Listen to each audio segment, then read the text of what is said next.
Assalamualaikum warahmatullahi wabarakatuh. Apa kabar teman-teman semua? Nah, kali ini saya belum move on nih sama Banjarmasin. Kali ini kita akan bikin satu dessert ya, khas Banjarmasin, yaitu bingka kentang. Nah, bahan utamanya tentu saja kentang ya teman-teman. Karena ini dari Banjarmasin, kita masih menggunakan telur bebek tambak, yaitu telur bebek yang diliarkan seperti ayam kampung. Nah, kemudian selain kentang dan telur bebek, di sini ada bahan pelengkap lainnya, yaitu 10 sendok makan gula pasir, 3 sendok tepung terigu. Saya memakai telur bebek 4 butir ya teman-teman. Kemudian ada garam, 2 sendok makan penuh mentega. Saya pakainya Blue Band. Kemudian saya di sini menyiapkan 250 gram kentang yang sudah dipotong-potong, kemudian direbus beserta kulitnya dan kemudian dikupas. Setelah direbus, dikupas. Kemudian ada pandan dan tentunya vanili kapal layar ya teman-teman, vanili jadul. Kemudian tidak lupa juga saya di sini mempersiapkan santan. Nah, santan ini nanti terlebih dahulu kita bula-bula. Kalau bahasa Banjarmasin itu dididihkan kemudian sambil diaduk sampai dia mengental. Kemudian di sini saya sudah mempersiapkan loyang. Nah, loyang ini teman-teman, saya cerita sedikit ya tentang loyang ini. Loyang ini mereknya Inti Manis dan ini adalah yang nomor 2 untuk ukurannya. Ukuran besarnya dia yang nomor 2, ada lagi yang lebih besar teman-teman. Nah, ini khas banget Banjarmasin dan ini cuma ada di Banjarmasin. Saya sudah beberapa kali membeli yang bukan produk dari Banjarmasin, itu lengket teman-teman. Lengket, kemudian sulit untuk mengeluarkan bingka ini dari loyangnya. Tapi kalau pakai Inti Manis ini dijamin gak lengket ya teman-teman. Kalau teman-teman ingin membelinya, bisa komen di video saya ya teman-teman. Nanti saya akan bantu untuk mencarinya atau membelinya untuk teman-teman. Nah, kemudian mari kita mulai saja ya teman-teman memasak bingka khas Banjarmasin. Yuk. Langkah pertama kita akan lelehkan mentega ini ya teman-teman dengan api kecil saja. Nah, seperti ini sampai meleleh. Kemudian sambil menunggu mentega ini mencair, kita akan bula-bula santan kental tadi. Ini pakai api kecil saja ya teman-teman, sambil diaduk-aduk sampai dia mengental. Ini saya menggunakan 500 ml santan kental. Nah, ini dikentalkan sampai menjadi sekitar 250 sampai 300 ml ya teman-teman. Sambil diaduk-aduk agar tidak pecah. Jadi santannya itu, yang kentalnya itu tidak rusak. Sambil menunggu panas santan tadi, kita boleh sambil diaduk-aduk ini agar cepat mencair. Nah, jika sudah seperti ini, kita matikan saja kompornya ya teman-teman. Kemudian kita dinginkan. Kita lanjut ke santan. Ini sambil diaduk-aduk sampai dia mengental teman-teman. Nah, di sini boleh langsung memasukkan pandan ya teman-teman. Kita masukkan pandan sambil kita aduk-aduk perlahan. Nah, jika sudah mengental seperti ini boleh kita matikan kompor ya teman-teman, dan ini diambil hanya bagian atasnya saja. Kita diamkan dulu. Dan saya akan mempersiapkan bahan-bahan yang lain. Yuk. Teman-teman, di sini pertama-tama saya akan mempersiapkan kentang ya teman-teman. Kita masukkan kentang ini ke dalam wadah. Kemudian kita hancurkan. Saya pakai ulek-ulek ya teman-teman.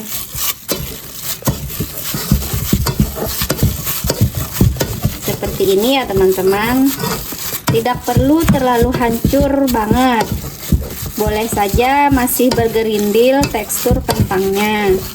Nah, seperti ini ya teman-teman. Kemudian kita masukkan ke dalam wadah ini 10 sendok makan gula pasir, 3 sendok makan tepung terigu. Kemudian kita tambahkan garam 1/4 sendok teh, dan tidak lupa vanili. Ini vanili bubuk. Jika teman-teman tidak punya persediaan vanili bubuk ini, boleh menggunakan vanili cair ya teman-teman. Itu sekitar setengah sendok teh saja. Kemudian kita sisir di pinggir-pinggirnya ini agar kentang tidak menempel.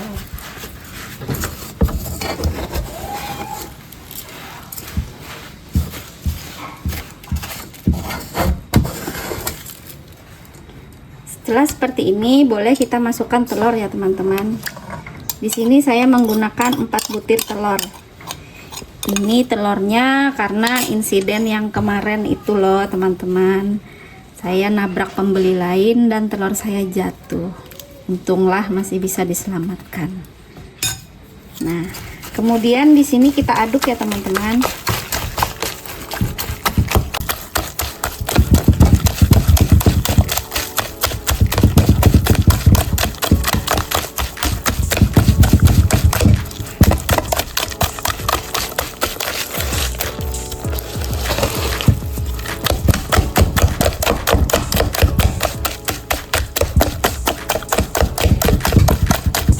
Mengaduknya tidak perlu terlalu lama ya teman-teman, hanya sampai gulanya larut saja.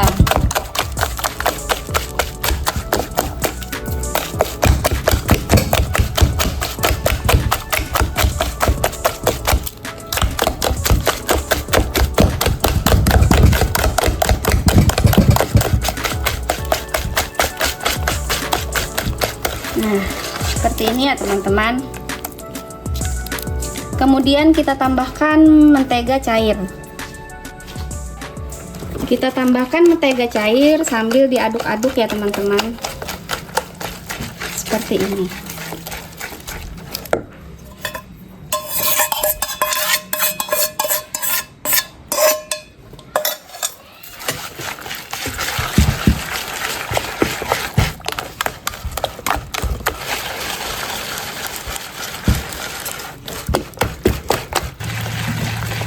Nah, kemudian saya akan memasukkan santannya ya teman-teman. Di sini sudah terlihat ya teman-teman, bagian kentalnya ini ada di bagian atas. Nah, ini kita ambil terlebih dahulu agar bagian santan encernya itu tidak terlalu banyak masuk ke dalam adonan.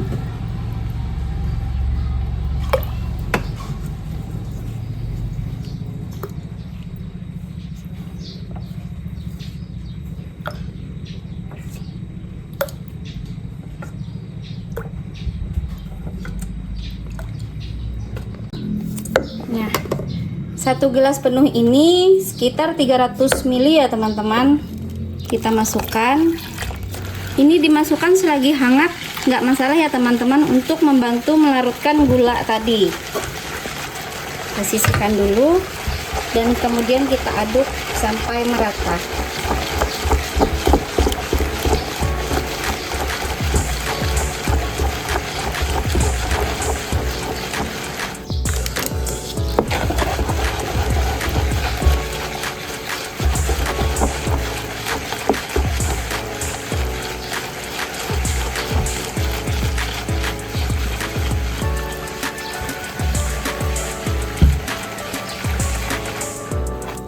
Teksturnya kurang lebih seperti ini ya teman-teman. Dia tidak kental, tidak juga encer. Nah, ini sudah siap kita panggang.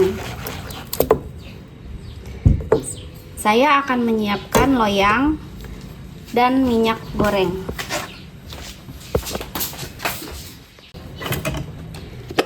Nah, di sini saya akan menuangkan minyak goreng. Agak banyak nggak apa-apa ya teman-teman. Ini nanti dioleskan. Nah, seperti ini agar adonan tidak menempel pada saat dikeluarkan.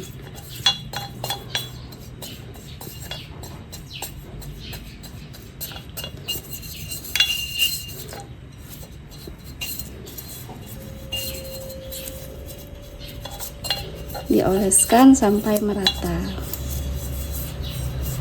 Nah teman-teman, karena saya menggunakan kompor ini yang tornado, apinya besar ya teman-teman, jadi saya akan menambahkan tatakan ini, kemudian ini ditaruh di atasnya agar tidak gosong di bagian bawahnya ya teman-teman. Kemudian kita nyalakan kompor. Nah, untuk menyalakan kompor ini, yang pertama kali kan kita akan memanaskan loyang ini. Nah, itu tidak apa-apa menggunakan api yang besar. Setelah panas, kecilkan api, baru kemudian kita masukkan adonan ke dalam loyang ini. Kita tunggu sampai panas dulu ya teman-teman. Nah, ini sudah panas ya teman-teman. Ada cetakannya. Kita kecilkan dulu apinya sampai yang paling kecil. Nah, kemudian kita masukkan adonan.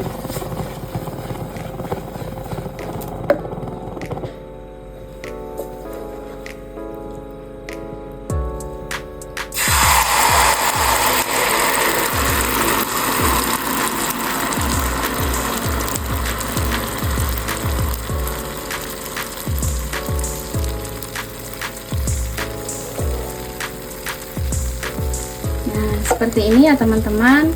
Kemudian kita tutup menggunakan penutupnya. Nah, ini penutupnya ya teman-teman. Ini juga cuman ada di Banjarmasin.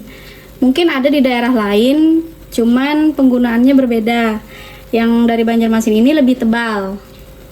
Kita tutupkan dan kita tunggu sampai matang, itu sekitar 30 menit. Kita tunggu ya teman-teman. Kita cek teman-teman. Nah, ini berarti tandanya sudah matang ya teman-teman. Boleh kita cek untuk pinggirannya. Tuh, dia tidak nempel ya teman-teman, alias tidak lengket.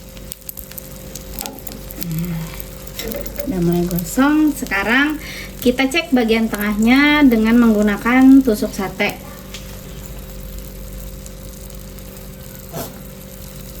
Nah teman-teman, jika sudah tidak ada adonan yang menempel pada tusuk sate ini, berarti itu sudah matang ya teman-teman.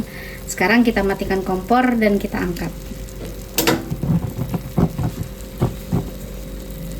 Nah sekarang kita angkat ya teman-teman. Untuk mengangkatnya ini pelan-pelan ya teman, karena ini sangat panas. Bismillah. Kita letakkan di sini ya teman-teman. Kemudian piring ini kita letakkan di atasnya. Hati-hati ya teman-teman. Kita angkat, kita balik secara perlahan ya teman-teman. Bismillahirrahmanirrahim.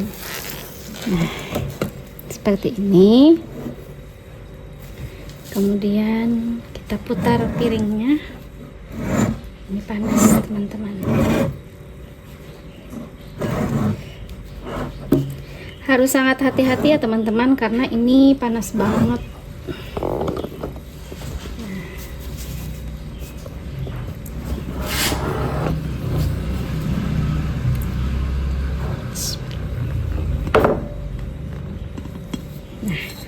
Sambil diangkat seperti ini, kita tengok ya teman-teman, apakah dia menempel atau tidak. Tarang, nggak menempel ya teman-teman. Nah, setelah ini siap dikemas. Nah,